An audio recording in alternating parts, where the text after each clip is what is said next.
Hello and welcome to our webinar, How to Run Containerized Enterprise SQL Applications in the Cloud. My name is Samantha Kelly and I'll be moderating today's webinar.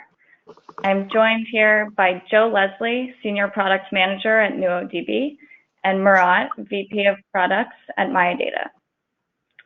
In this webinar, NuoDB and MayaData will guide you through building containerized applications that check these critical boxes: always on, at scale, high performant, persistent storage.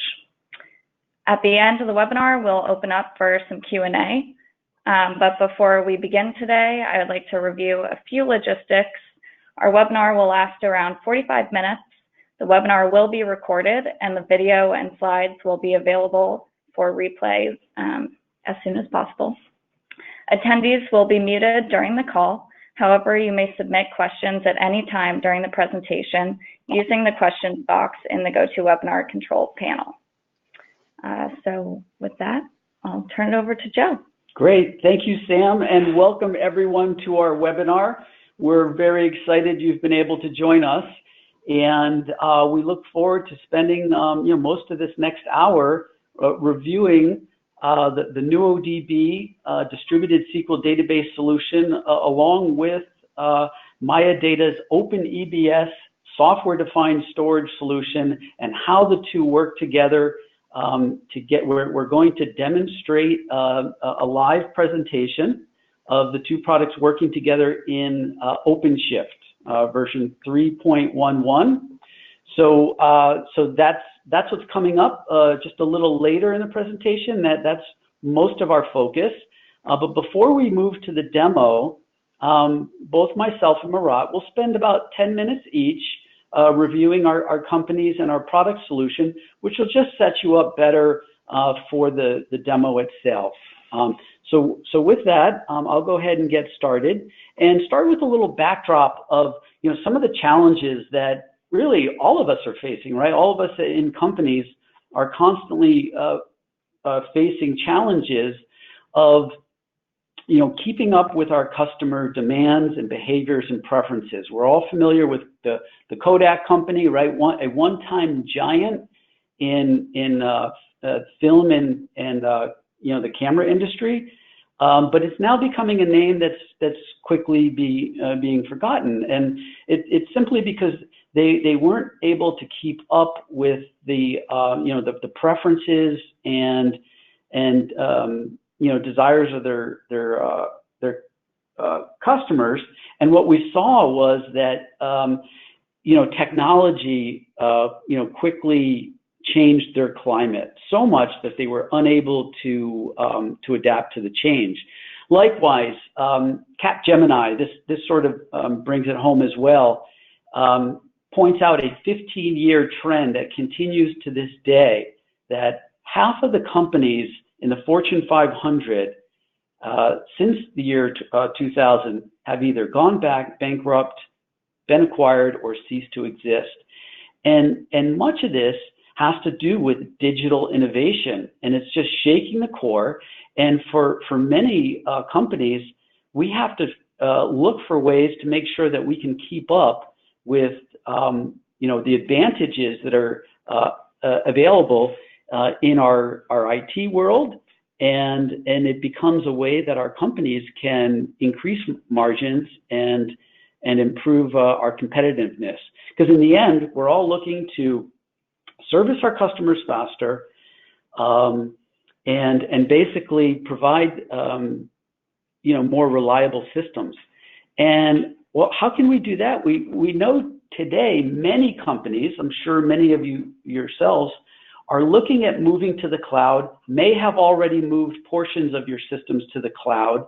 And in doing so, it's really a process of rethinking everything, right? When we move to the cloud, we could just deploy, regular servers within the cloud.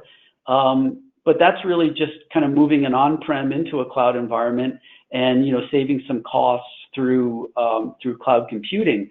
But there's also other advantages of running in the cloud, which is running microservices and containers. So that's a big choice.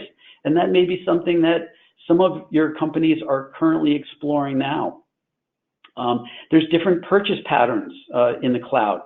Many companies want to pursue a DevOps and Agile methodology as they work towards, deploying those apps in like a CD, CDI type infrastructure. And then, of course, it's dealing with the growing data workloads and retooling developers. Developers who worked in non-cloud environments will be retooling their skills in order to work in the cloud. And of course, probably one of the biggest concerns or areas that companies need to make sure that when they move to the cloud, that they've taken care of data security and that the applications and the data remain secure in this new environment. So we're going to take a look at, well, what are some of the challenges around the containers and SQL databases running in the cloud? So there are options. So for SQL databases, it's kind of a lift and shift of moving the apps to the cloud, and that is definitely a challenge. When you lift and shift into the cloud, will everything work exactly the same? Most of the applications, specifically the traditional SQL database applications, weren't designed for a lift and a shift to run in a containerized environment.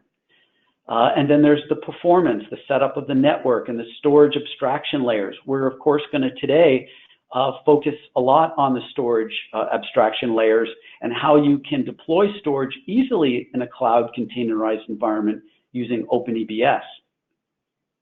And then there's also the replication. In the SQL databases, it's common to make copies of the database, and that legacy data replication, well, wasn't really designed to run in containerized environments, and in fact may not run at all. So these are some of the big challenges when going to the cloud if you're running SQL-based applications.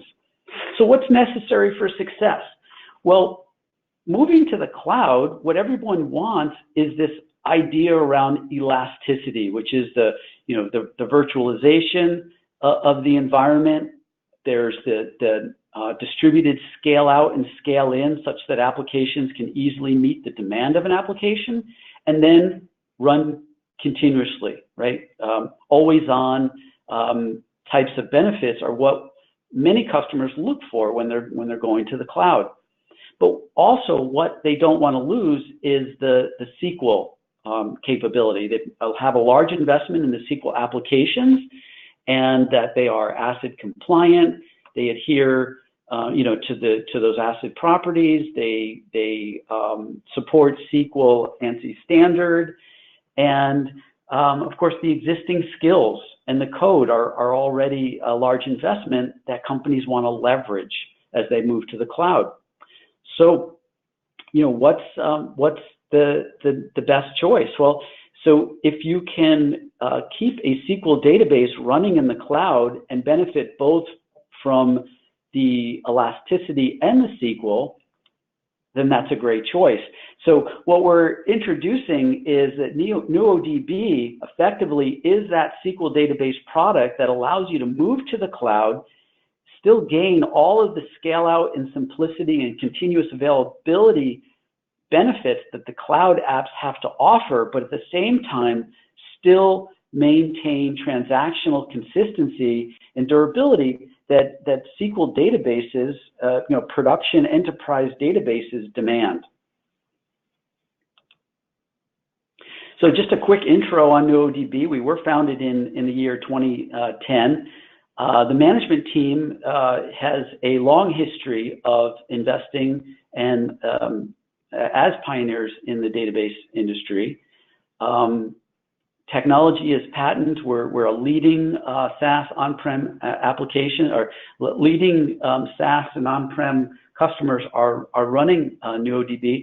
I would invite you to after the meeting or at your convenience, stop by our website to view some of the customers using NuoDB as well as our investor list.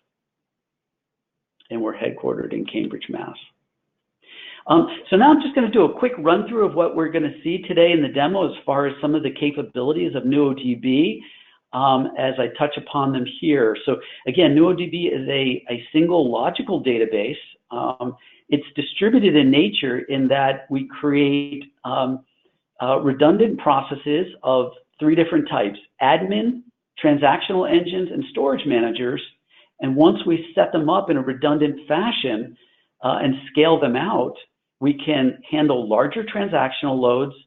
And then, of course, because they're redundant, if we lose one or two, the system continues to run. Applications are not impacted because the system is continuously available. If a pod or a container should go down, then it will be rescheduled, orchestrated to restart, replacing itself, all the while the application and the database continue to run. Again, earlier I mentioned it's ANSI SQL standard. So if you've built to that standard, then you're going to find your applications will migrate very easily over to NuoDB. It adheres to the ACID database properties and can also deploy geographically in different locations across availability zones and data centers. In today's example, we're going to see NuoDB and OpenEBS running across 2 availability zones in AWS. Just quickly, here's a view of the different types of failures that NuoDB can sustain and continue to run. So in the first example here, we're showing a process or a host failure. No down, but yet there's still transactions and storage managers up and available to service application requests. In the middle is an example of a storage fault where, for any variety of storage fault, we may lose a single SM, but that's okay. We still have the transaction engines and the other 2 SMs running to service the application. Likewise, in the third example is a network partition, where we see that part of the network is partitioned off, yet again, that's still okay because the applications continue to run because we have transaction engines and storage managers running in other availability zones. And then also, I wanted to point out that both the transaction and the storage layers scale independently. You'll notice in each one of these examples, there's a different number of transaction engines and storage managers to meet the requirements of that particular type of application, be it a web mobile app or an online transaction processing like a banking application, or maybe some logging type apps, or even some HTAP, which is a hybrid transactional analytical processing type app, where you see a mix of read and writes with some dedicated analytical processing happening as well. Okay. And then I was just going to touch upon, running, what would it look like if you ran a traditional database versus a container native database in a Kubernetes OpenShift type of environment. So on the left is where we see how would you set up OpenShift, where you're running your applications in OpenShift, but yet if your database is, for example, like an Oracle or a SQL server, you would then be running that environment outside of OpenShift in a second environment that still needs to be managed and provided. And then, of course, there's more setup as far as the networking and complexity that's built in order for the cloud app to access the externalized database system, as opposed to running in a more container native environment where you have your OpenShift or Kubernetes cluster that also is running your applications, as well as you can see it's running here. We've highlighted in green the transactional pods and also the storage manager pods in yellow, showing that the database is actually running native within the OpenShift and Kubernetes cluster, delivering better performance and fully taking advantage of all the benefits that running in the cloud offers, not just for your applications, but also for your database. So the same savings that you get for your applications by running in the cloud is now extended also to running your database natively in the cloud as well. Okay, and with that, I'm just going to run through a quick summary of what we chatted about. So we talked about how NuoDB is a SQL database for digital transformation. It's always on. It allows you to scale out the components independently, both transaction engines and storage managers. And it is ACID and SQL compliant. Supports Red Hat OpenShift and open source Kubernetes, including the common Kubernetes managed services from Google and Amazon and Azure. And it is proven and trusted by leading Fortune companies, as well as today many banks and telecoms rely on NuoDB for running their systems. Okay. Thank you, Joe, and thanks everyone again for joining us today. My name is Murat Karslıoğlu. I'll cover OpenEBS and MayaData topics here today. And in the last 5-10 years, we have seen enormous changes in infrastructure and software development trends. And we can for sure say applications have changed, and somebody forgot to tell storage. And especially, so these three trends, if you click next, please. In the software, how software is built and deployed has dramatically changed. We are seeing an increasing trend of applications moving from monolithic applications into cloud-native microservices, separated small applications. And distributed SQL patterns and NuoDB is an amazing example of that type of modern software architecture. And also in the hardware field, new trends and new technologies such as NVMEs, new fabrics, slow spinning disk moving into persistent memory, extremely low latency devices, as well as other changes in networking hardware like 40G or 100G network, and then switches ramping up and available almost in every infrastructure. Now RDMA capable NICs are also available and then used to achieve really extreme speeds. Increasing core counts adds into that, and then another top trend is also DevOps culture, a consequence of having a different type of storage flavors from different vendors for specific workloads. It seems like now storage is an agility anti-pattern.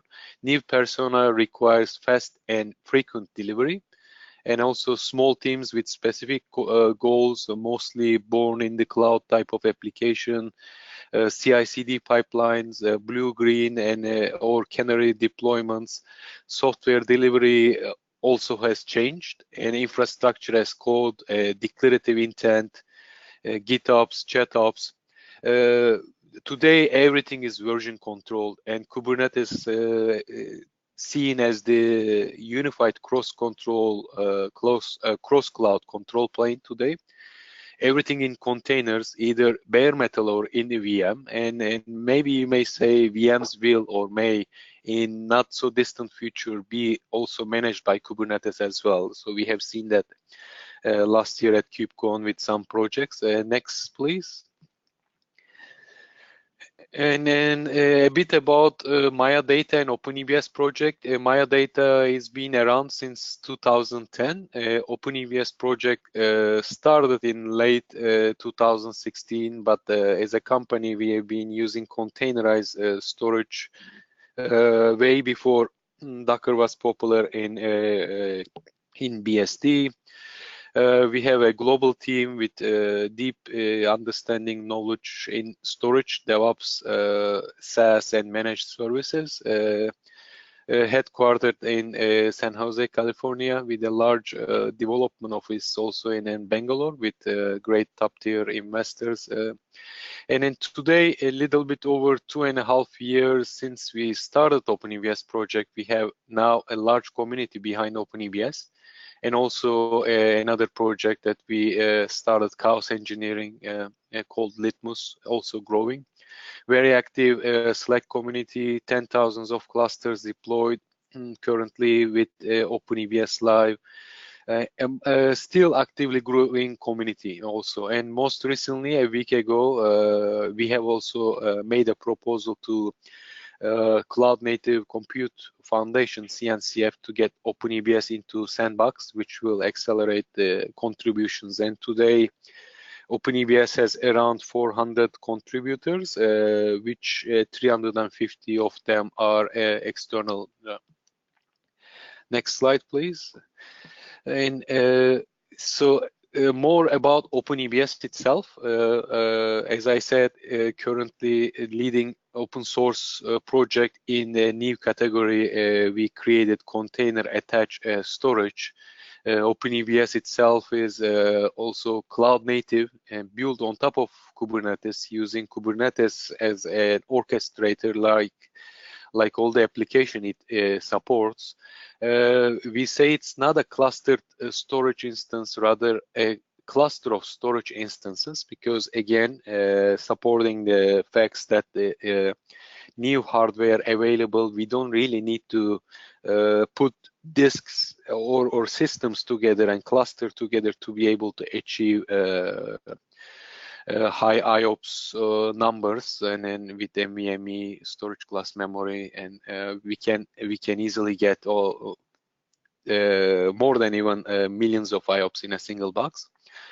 Per workload storage. So this is again a new concept, part of container attached storage. You can also call this application defined storage. Using declarative intent defined by the developer, storage is deployed along with the workload itself. And extremely easy and flexible configuration. You can get OpenEBS up and running around 30 seconds, and then you can get your application up very quickly, eliminating all this middleman, and then without any knowledge on storage. And it can be deployed across data centers and also across availability zones. That's a big advantage to create a higher available storage solution. And in a cloud native way, it can survive failures, and because thanks to the Kubernetes and cloud native way, you can perform rolling upgrades. And next slide. What is container attached storage and why it was needed? So this is the category we have coined, and now OpenEBS is the leading solution in that category. In the cloud, on the cloud, you have different types of application with different types of requirement, and some of them are stateless web scale application, and some of them are stateful, because even in a stateless environment, you need something that holds the state, and then which in most cases you have applications like databases or applications for logging and monitoring, like Prometheus, EFK stack, and you name it. Stateless apps can run on any place, any server, any cloud, because you can easily spin up a new instance on wherever you want. But in a traditional way, if you deploy an application that requires a state, such as a cloud native database, then you will quickly realize that if you rely on one vendor storage API, you can't really say that you are completely cloud native, because data has gravity, and you cannot leave your data behind and then move the application.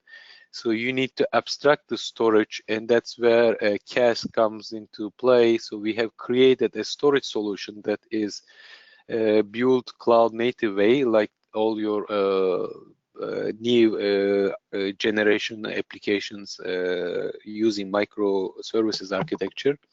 So storage lives where your application is currently inside a container, and in the same way you can migrate if you need, and you can rely on Kubernetes for higher availability, same as your application.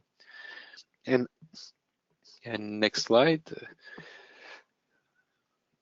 So most of the users in this new persona, DevOps persona, doesn't honestly care about the storage itself, because it's all about the application. They care about their application's availability, and infrastructure and storage has a big impact on user experience, because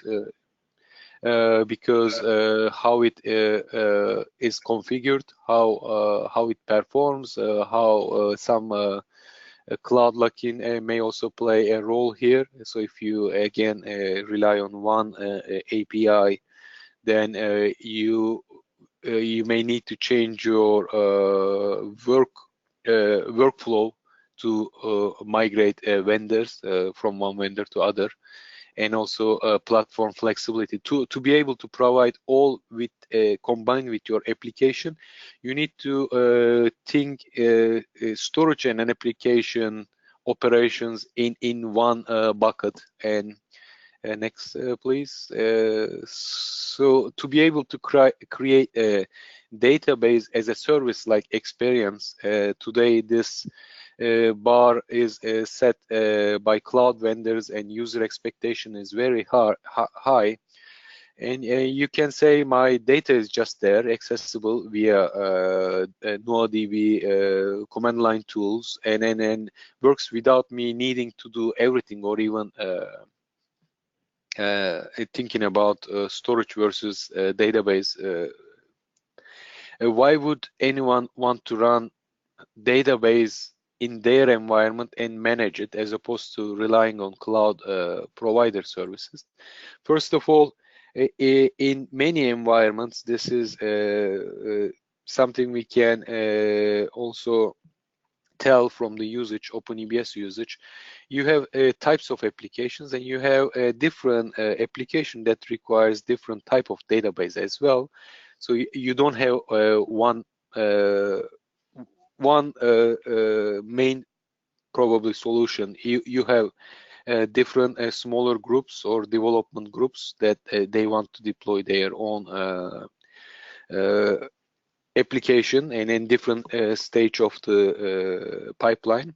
And then to be able to provide freedom from locking and control greater agility, including the ability to operate across clouds, or ability to operate with the infrastructure changing, happening every day. Some example to that is you can today deploy on local PVs and on Kubernetes, but what happens if a disk fails? How do you locate where your data is, and how do you grow your disk size? And all of that needs to be answered by the same solution, same operator. To achieve these benefits, operation have to be simple and completely automated with multiple layer of resilience. So you cannot just to build a DBAS-like experience, you cannot just rely on the application. You need to also consider infrastructure, and mainly storage in there. And next, so using OpenEBS along with NuoDB or under NuoDB, then you don't really need to manage the local disks. It will be managed by OpenEBS, and large size PVs can be provisioned, thin provisioned, or you can create pools that doesn't exist in terms of capacity today. And when you get closer to that, you can fill in with more disks. And this is one of the largest cost in terms of how much you pay to cloud vendor. One of the top item on that list is over provisioned storage, because you don't want to later on the stage think about running out of storage. You usually provision in advance, or most of the time over provision, and that ends up really expensive. And saying that with OpenEBS, you can start with a smaller storage and add disk as needed on the fly. And if needed, also you can take backup of the NuoDB data periodically and back them up to an external source like an S3 or any object storage you may have also in your environment like Minio, so that restoration of the same data is possible on the same cluster or any other Kubernetes cluster. Next one. And it all adds up. So when we moved from VMs to containers, now the rate is 10 to 100 times more, and many storage systems cannot really handle rate of attach detach in that sense, because now if you had 100 VMs in your virtualized environment, now we have 1,000, maybe 10,000 containers, because they are all microservices, very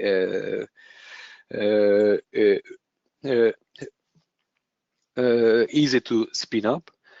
And then in a cloud environment, that's one of the top problems, especially with EBS attached data issues. And that is one cost. And also we know that almost 30% of stateful workloads requiring storage from cloud. Storage from cloud is 5 to 10x more expensive than the ephemeral disk. And even if you are running on cloud, instead of using EBS volumes, you can use the local disks and provide high availability through OpenEBS. That will help you to also save some of that cost. And a solution to that is, again, container attached storage provides you a more granular control, eliminates all this attached detach challenges, and also by adding on top of it thin provisioning, you can get up to 40–50% of saving from storage side. And a little bit about MayaData's agility platform. What we do, we have open source solutions that I mentioned, OpenEBS and Litmus, and also on top of OpenEBS, you can use our end-to-end chaos engineering tool called Litmus to test the workloads. We will see a quick demo of that shortly, and also we will see the demo of MyOnline, our visibility platform, a SaaS solution. And before we get into the demo with Uma and Joe, so here are some resources. You may take a look after the webinar, and some links to our solution guide about the best practices, how NuoDB and OpenEBS deployed and validated. And you can find the OpenEBS documentation, and if you wanna get more hands-on, you can also take the quick workshop on Katakota or from repository, and also OpenEBS Litmus repositories. You can go check it out. So saying that, I'm gonna hand it to Joe and Uma for demo. Thank you. Great. Thank you, Murat. All right. Yeah, so we're going to spend about the next 15 minutes or so running through a live demo of NuoDB in OpenShift running on OpenEBS storage. So I'm going to switch over to the demo.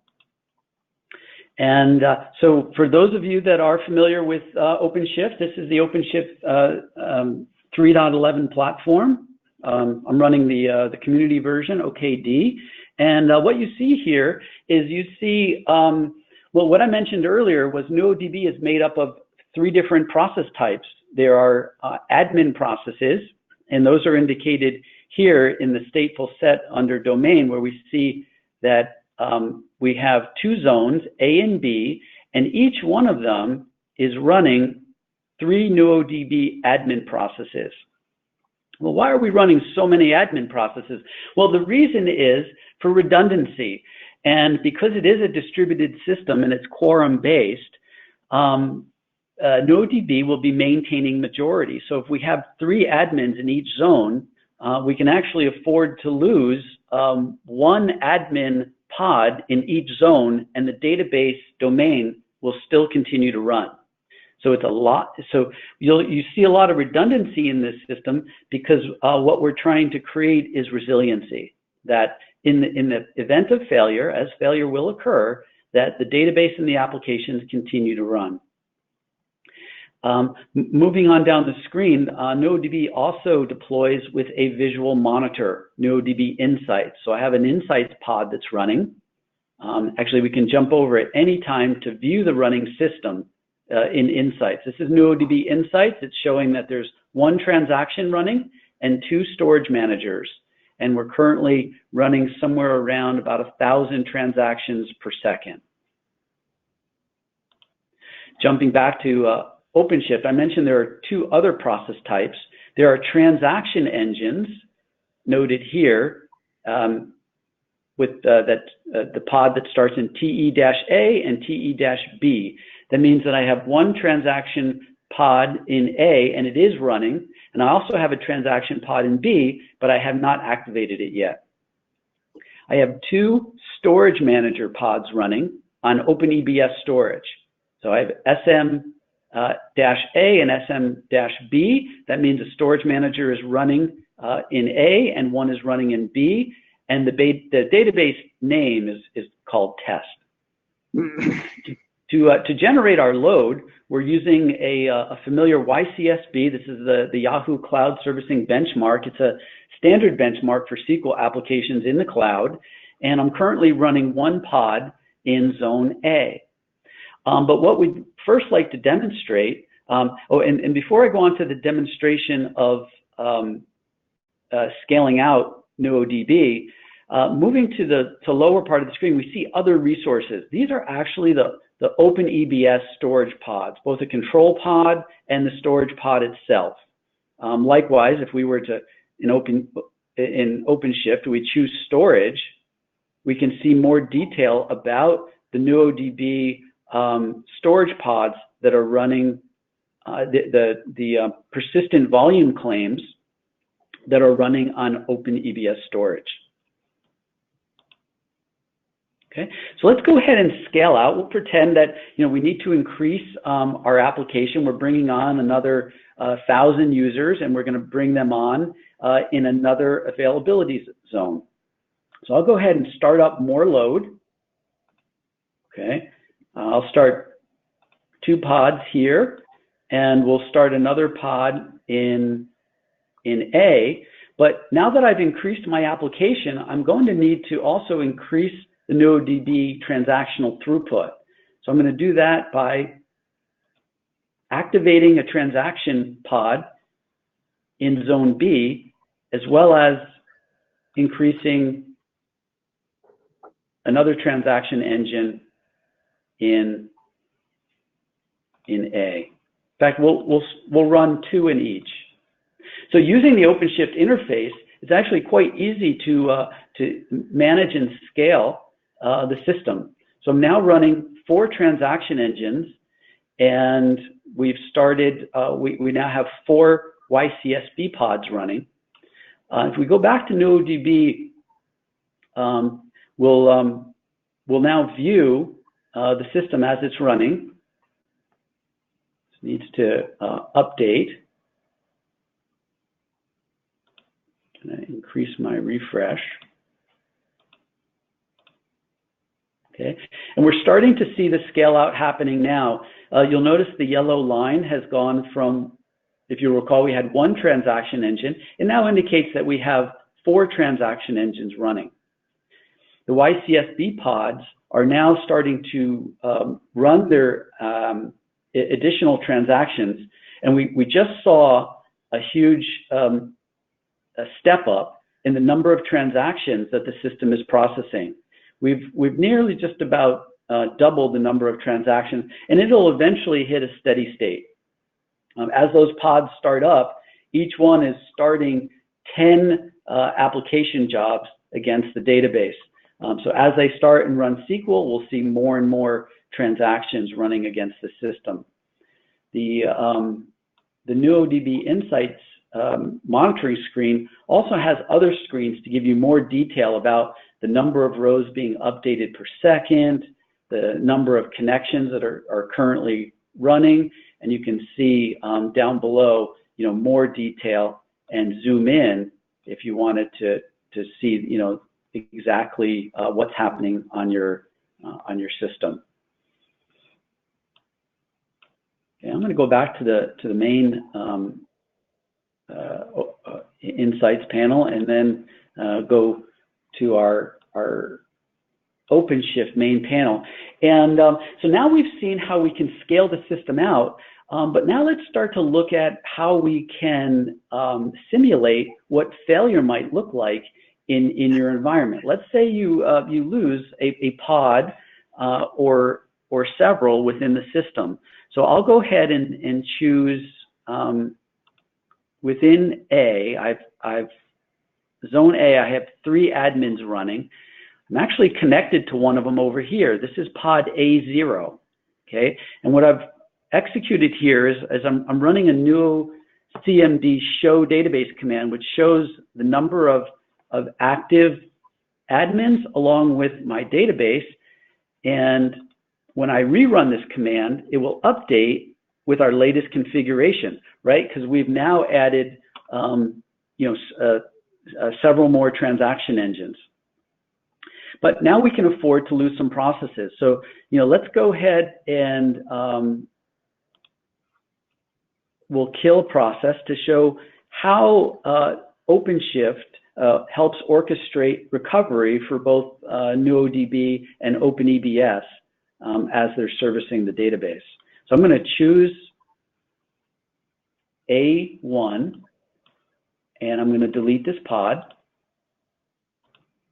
Okay, so now what's happening is NuoDB is going into a recovery state. We see over here that the OpenShift indicator indicates that there's some gray indicating that a pod is restarting. So if I click on A, we'll see that A1 is now running, but notice the age. It's been running for just a few seconds, okay, while the others have been running for several days. If I go back to the NuoDB display, we'll see that A1 is already fully connected, showing that it's active and connected within the system. So it's fully recovered. So while we lost an admin pod, if we go back to Insights, and we'll zoom out about 15 minutes, now we can start to see the nice scale up of earlier when we added more application pods as well as more NuoDB transaction pods. We see how quickly we were able to scale up and service the application requirements. We're now delivering somewhere around 4,000 to 5,000 transactions per second. And yet we don't see any impact to the system when we lost the admin pod. So now we'll go back and we'll demonstrate something similar. Well, we lost an admin. Well, what if we were to lose a transaction engine? So we'll go ahead and choose one of the transaction engines that are running in A. So here's the 2 transaction engines that run in zone A, and we'll just go ahead and choose to remove one. So I'm going to go ahead and simulate a failure by deleting the pod. But that's okay, because I still have 3 other transaction engines running.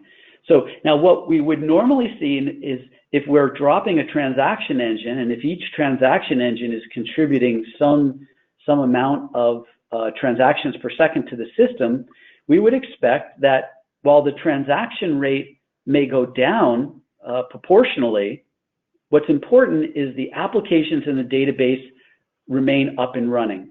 So as I come back to NuoDB and I show the domain, we'll see that all of the transaction engines are already running. So again, while we were in recovery mode, a pod was removed, we're also adding one back. So the database continues to run.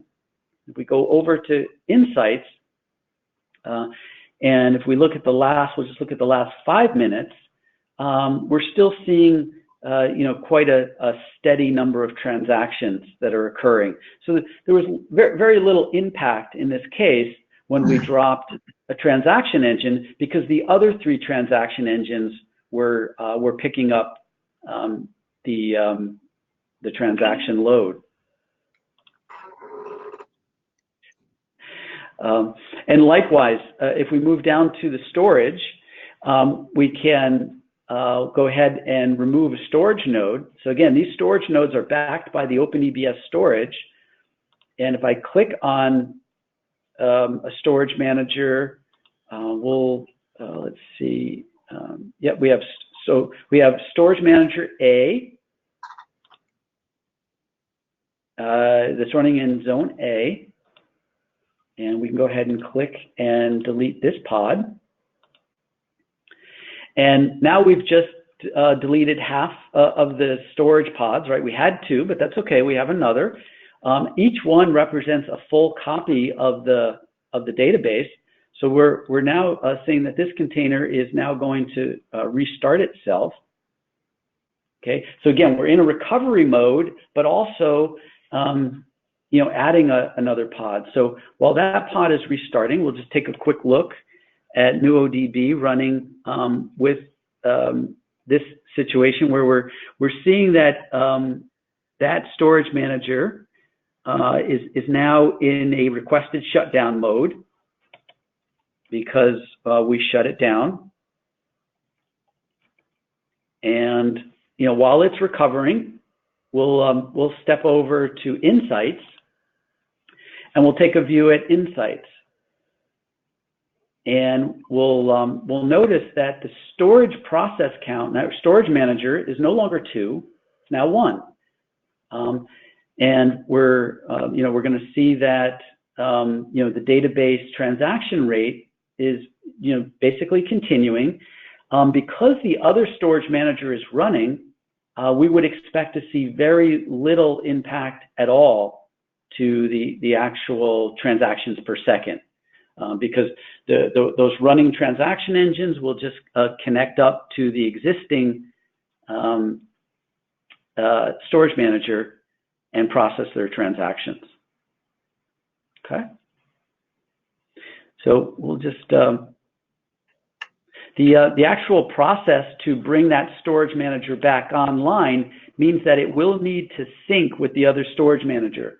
So that is going to take some time while it's syncing.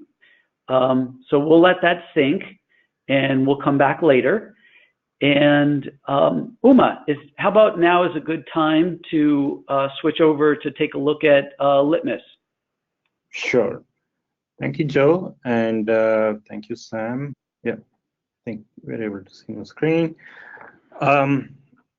As Murad pointed out, OpenEBS is backed up by MayaData, and its commercial solution is called MDAP, or MayaData Data Agility Platform.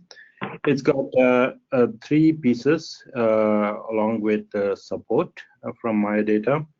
So the first one, Joe has already demonstrated, where OpenEBS acts as a persistent storage for SQL, non-SQL, SQL workloads, both as a stateful set or as a deployment, with its ability to scale up on demand and be able to provide a neat, thin, persistent storage in containers to meet the demands of container cloud-native applications. And what we have, the other 2 pieces in MDAP are Litmus and Maya Online. Litmus is the chaos engineering framework that comes into action to speed up the applications from build to production. That's where the data agility platform comes in. And it's completely Kubernetes native, and developers can use pretty much both in their regular development cycle, as well as the administrators can use it in their CI build pipelines, or also in production, where as an SRE you would need to make sure that the system is really built for resiliency. And that's the chaos engineering framework. And then Maya Online is the SaaS platform which acts as a multi-cloud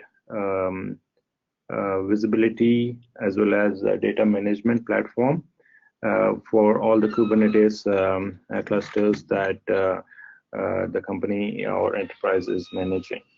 So what I'm going to show you in this demo is talk a little bit about an example NuoDB setup, and then take you through how we use Maya Online to see the status of NuoDB as well as OpenEBS volumes, and also quickly demonstrate how you could use Litmus and OpenEBS to build CI pipelines using Litmus and really use the platform to harden your applications when they're using NuoDB and OpenEBS on OpenShift or Kubernetes.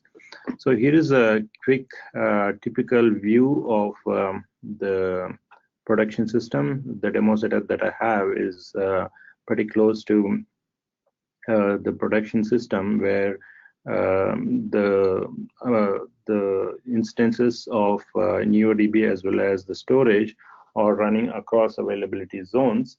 And it's typical to deploy the storage managers as stateful set because NuoDB does replicate the data across the zones. So it's not necessary that you need to have replication at storage level, but it's if you need more redundancy, you could spin up more replicas for each stateful set replica of NuoDB.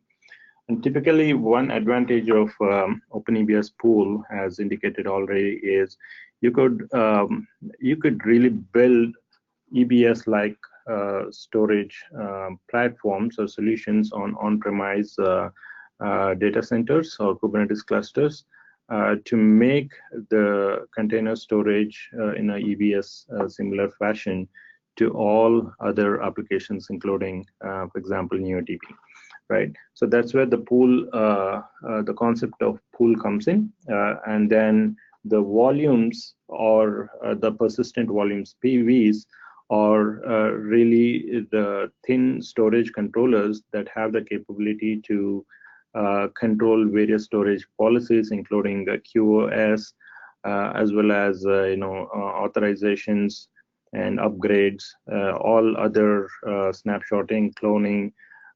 Scale up of capacity, performance, all the enterprise storage capabilities of storage are controlled at the volume level. So in essence, you got a very efficient thin storage controller in terms of persistent volume, and you got really scalable and a good ROI system in terms of the pools. And these are, as I said, available across the zones. So OpenEBS is really built for high availability, performance, and in a really container native way. So, and before I actually go to Maya Online, I just want to talk about a typical product as a recommendation.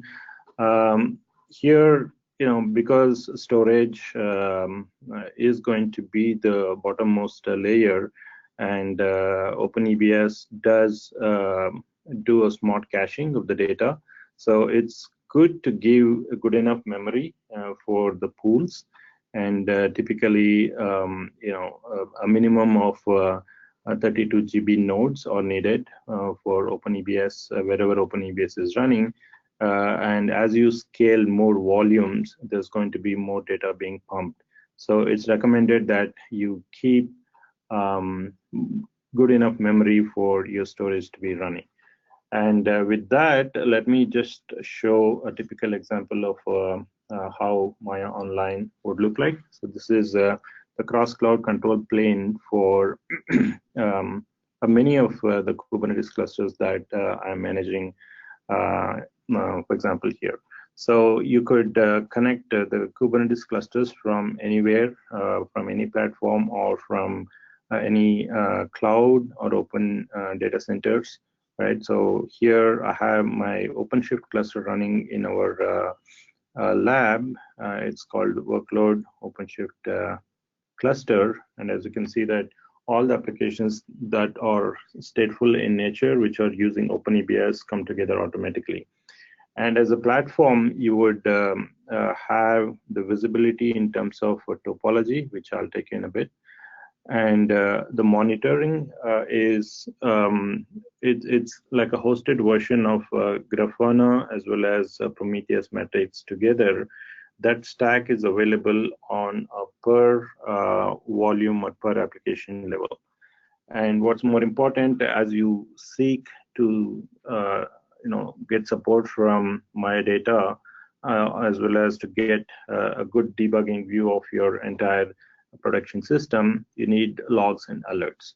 So as you can see that when you connect your cluster to Maya Online, the logs of the stateful applications pulled up automatically, and it's available to you as EFK stack through Kibana. The well-known powerful Kibana interface is available for the user, and they can go and do some nice catchy debugging whenever it's in need. So the moment you connect your clusters, you've got visibility as well as debuggability automatically coming to you as a handy feature. And here I'm going to go and look at NuoDB. As you have seen in the OpenShift user interface, we have two stateful applications, one for admin and the other for storage manager. Let me just go and look at the storage manager. So we have got two instances running across two zones. And for each stateful set, I got a monitoring. This is the Prometheus interface, and this is the topology interface, and this is the Kibana interface. So this is how granular you could go and get the details of a volume, the system volume or OpenEBS volume. So let me go to the topology. So here, what you see is a nice graphical view of a persistent volume. As Murat mentioned earlier in the presentation, OpenEBS is really a container attached storage architecture, which really means that whenever there's an application requiring a persistent, requesting a persistent volume through the PVC interface, you really give the entire storage controller. Here in this case, for example, the SM test 0 is a stateful application of the storage manager, and here is the PVC, and PVC is really connected to a PV, and that PV is nothing but a full storage controller, and that storage controller is really pumping the data into a replica or read-write from the replica. If you want more replicas for each storage controller, you could configure it through the Kubernetes native PVC interfaces. You could just add more replicas, and OpenEBS provisioner will spin up the higher availability of the data under that volume. And what you see is a nice interface coming through Weave scope. We have added a lot of storage extensions, including snapshots and clones into this. Here, through this interface, you could go to an extent of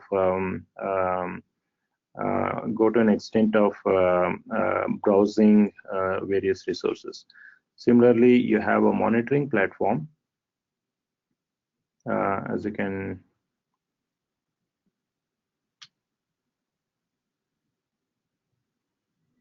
As you can see here, there are various graphs available at a volume level. For example, what are the PVC, how many replicas, what are the states of replicas over a period of time, and what are the block level data characteristics in terms of latency, throughput, as well as IO ops. So this will be available for the users as they go monitor, debug, and then manage your stateful applications. And that's a quick overview of Maya Online. I do want to quickly go through Litmus. Litmus, as we saw, it's a Kubernetes chaos engineering infrastructure that is meant for both for developers as well as DevOps admins. And how they can use it is really define the chaos experiment into a K8s job, a Kubernetes job. And why we really need it is you can use this chaos infrastructure to build pipelines, and also you would, as you get more. Uma? Yep. Hi, it's Joe.